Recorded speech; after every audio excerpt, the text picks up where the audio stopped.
Hello and welcome again to Educator, and we are continuing with our amazing reading comprehension course, and now we're actually going to get an introduction to reading nonfiction. So the lesson overview is going to be very simple. First, why read nonfiction at all? I mean, isn't fiction just more fun, and isn't that going to be everything we need to know for SATs and other placement tests? Well, not exactly. And what's the difference between being well-read and widely read? Those are two very different things, and it turns out we kind of need to do both, but eventually we want to be well-read, not just widely read. Believe it or not, reading is an interactive experience. You wouldn't normally think of it that way, but it is. And we'll end with a preview of the next couple of lessons. So, why read nonfiction? Well, believe it or not, we still got placement tests ahead of us, right? Well, that means college entrance, that means getting into maybe a private high school or doing those other things. We absolutely need to be reading nonfiction.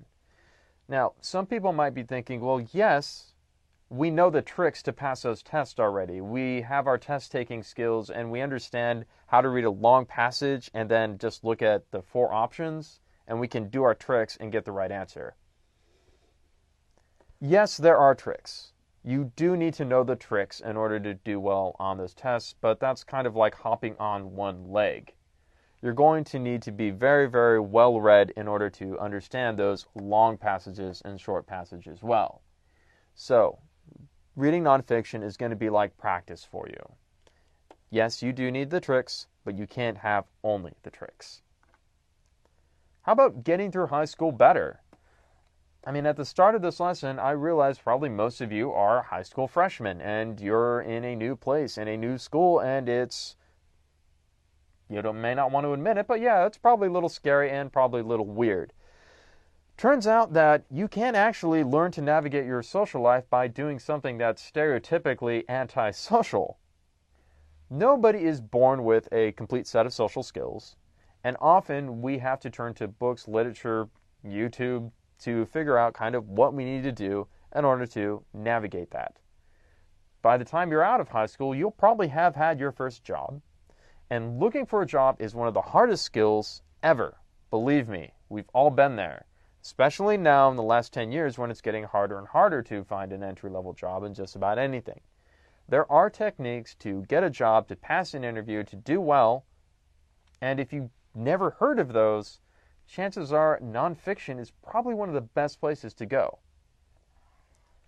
Maybe you're thinking ahead to college and you're not sure what your major is yet. Well, I hope that you are going to be very widely read soon and have picked maybe a couple nonfiction books about subjects that you've maybe never heard of or jobs you've never thought about. I'll give you kind of an idea to just fish around and think about maybe what you'd want to be doing by the time you're 25, 26. Also, when you're going to get that job, you're still going to need those skills. I've said this before, and I'm saying it again. Millionaires read 1 nonfiction book a month. If this is not motivation for you, I don't know what is. Also, when you're in college, you typically do something called an unpaid, or maybe paid if you're lucky, internship. This means that you're going to get job experiences that you can put on a resume later. And when you're doing this, it's not uncommon for your boss to assign you something to read while you're learning about this industry by doing basically unpaid labor. Additionally, it's not uncommon for managers to get together with their employees, especially the employees that they're very close with, and say, hey, we're taking this company in a new direction, we're doing some changes here, and we need to learn how to manage our company better. We're all going to get together and we're all going to read this book, and I'd like to discuss it later.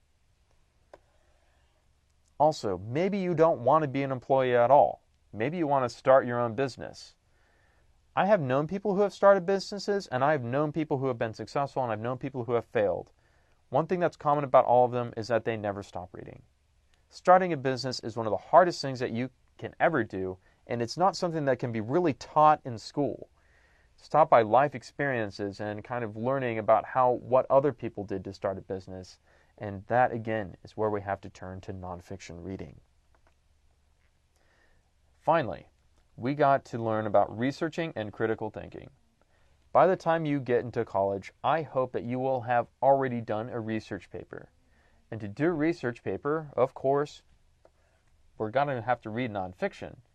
And if we learn how to read nonfiction really well, and we learn how to evaluate a book even before we read the whole thing, if we do actually learn how to judge a book by its cover or by its table of content, that'll make our writing easier. And also, if we read a lot of nonfiction books, we'll get the opinion of one author, two authors, three authors, all on the same subject, and they all won't agree with each other. And we will practice those critical thinking skills that I introduced you to in the writing course, and we'll practice those and figure out which ones we really trust. Now, what is the difference between being a widely read individual and a well-read individual? Well, here it is by example. Our first person is Dan the Widely Read. In the last 2 months, he actually read 6 books, 6 nonfiction books.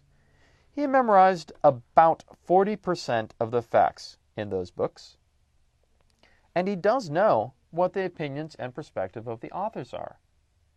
And he can even remember some of their reasoning and some of their arguments. And he found one book that was directly relevant to his lifestyle and goals. So, let's say that Dan the Widely Read wants to be a rock star. He's read 6 books, and one of those was a biography of Robert Plant, who was a famous rock star in the 1970s. Okay? So that's the one book that's relevant to what he wants to be. However, in reading these 6 books, he actually discovered 3 new areas of interest. Maybe he's not going to become an expert in these fields, but he discovered. He didn't just learn, he discovered something about the world that he didn't know before. Now, let's go to John the Well-Read. He's read 2 books twice in 2 months. So he had 1 book, 2 book, and read both of them twice. He memorized about 70% of the facts in those books. Like the well-read individual, Dan, he knows the opinions of the authors. However, John can recall the arguments in these 2 books, and he even had time to use his critical thinking skills and evaluate them. One of those books was directly relevant to his lifestyle and goals, just like Dan the Widely Read. John, however, discovered no new areas of interest. He did learn more about an area of interest that he already had. So, what sounds better, being widely read or well-read? Hopefully, we'll all eventually become experts in one area and we'll all become very well-read in that area. However, it doesn't hurt to start off as a widely read individual. In fact, that's what we have to begin with. There's no way to just jump right into becoming well-read. And think about John for a second. John didn't discover anything new, whereas Dan, the widely read, did. So, widely read means you can memorize facts, you can discover new areas of interest fairly easily. However, it provides very little in actually understanding. Remember, Dan the Widely Read read 6 books, he knew the opinions of the authors, but he didn't really understand because he couldn't tell you why they thought that way. And furthermore, he never really used his critical thinking skills to understand and evaluate those authors' arguments. He just knew what their conclusions were. Now, our widely read friend is going to discover a lot more about something that interests you. So if you become a well-read individual and you have one area of interest and you read 3 books on that subject, you will discover so much more about that subject. And if you read very deeply, you will actually have time to evaluate, critical think, and make things your own. There's one problem with this, reading just a few books very closely as opposed to many books not closely, is that when you become well-read, there is a problem of it becoming myopic. And what do I mean by myopic? Myopic means that you've concentrated on one thing so well that you actually forget that there's anything else going on in life. That's what I really mean. And somebody who is very well read and they have this problem of being myopic tend to think that their subject is better than everybody else's and they don't need to listen to anybody else anymore. That's not a good way to live. You might have an area of expertise. You might be really good at something if you become well read, but it only applies to that one thing. Don't overreach your bounds. So, reading as an interactive medium. Well, let's first go over what non-interactive mediums look like. First off, we have these things called radio, or we did have this thing called radio, not too popular these days, but it does still exist. And of course, television. These aren't very interactive mediums. Kind of changing now a little bit with the internet, but pretty much its interaction is pretty anonymous, and you're really not all that engaged. And if you remember from the very second lesson, your brain goes to sleep when you watch TV anyway. So radio and television are non-interactive mediums. You're not participating, you're just receiving. Podcasts and YouTube. These are generally non-interactive mediums. So, in this lesson, this is on YouTube or you're watching on an educator, this is not necessarily interactive, which is why it's very important for you to go over this material with friends and to share that material with friends, and very important to do the assignments at the end of this lesson. Naturally, if you're in a classroom and you're listening to your teacher talk, and you are writing down notes, that's not really all that interactive either. Now, does non-interactive mean bad? No, not at all. In fact, I think that this is pretty good for, well, the buckethead style of learning. And hopefully we'll all be moving past that and doing other things as well. Interactive mediums are like this. You get in a classroom discussion with your teacher where she's calling on students and asking questions. That's interactive because students are now participating. Also, if the teacher divides you into several different groups and says, hey, everybody, I'd like you to work together on this particular project, that's interactive well because you are now participating in a group with other people. Reading, believe it or not, is an interactive medium if it's done correctly.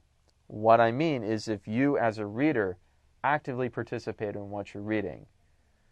Now, you're kind of thinking that this sounds crazy because this book is not a person. I'm not asking this book questions, and I'm not saying anything else to this book. But it turns out that books can be and should be interactive. Here's how. Reading is like a pitcher and a catcher. A writer is a pitcher here, somebody who's on the mound and throwing a ball. And he is trying very hard to make sure that this ball gets caught. Writing takes a lot of skill, and a good writer has practiced years to make themselves understood and to make their writing clear. However, when they're talking about something very difficult, or when they're talking about nonfiction especially, catching takes just as much skill. So, think about a baseball catcher. They practice too, and they practice very hard. And it is an interactive relationship that you're kind of having with the writer of the literature. Now, different writers and different pitchers have different styles and they have different techniques. And let's face it, some pitchers know how to throw the baseball better than others. And some writers know how to make themselves clear and how they make the subject understood better than other writers. So, what is the role of the catcher or the role of the reader in this case? Well, first off, you have to be a demanding reader. Do you remember who, what, where, when, how, and all those kinds of questions? Go ahead and ask those of anything that you're reading. And there are more questions that we're going to go over later, like what is this book about? What is the author's point? What is the author's perspective? As a reader or a catcher, you have to understand that there are levels to reading. And you have to go from two simple levels. First off, you do have to learn how to read for just basic brute facts and brute knowledge. That's kind of that buckethead approach, the pre-critical thinking part where you're just trying to comprehend and understand the facts and the terms that the author is using. Later, however, you will ask in your mind, not out loud, perhaps some important questions, and then you will go to a more complete understanding. Great tangible example of reading as an interactive medium is a person who is reading a book, has a pen in their hand, and is scribbling all over in their margins and underlining and highlighting all kinds of things in a book. That's interactive reading. So, for the next few lessons, this is what we're going to do. We're going to discuss the levels of reading in more depth. Then I'm going to give you the techniques and the questions on how to become a demanding reader. Then we're going to come to terms with the author, meaning we're going to understand the words that they're using and why they're using them in a specific way. And finally, criticizing and understanding a book.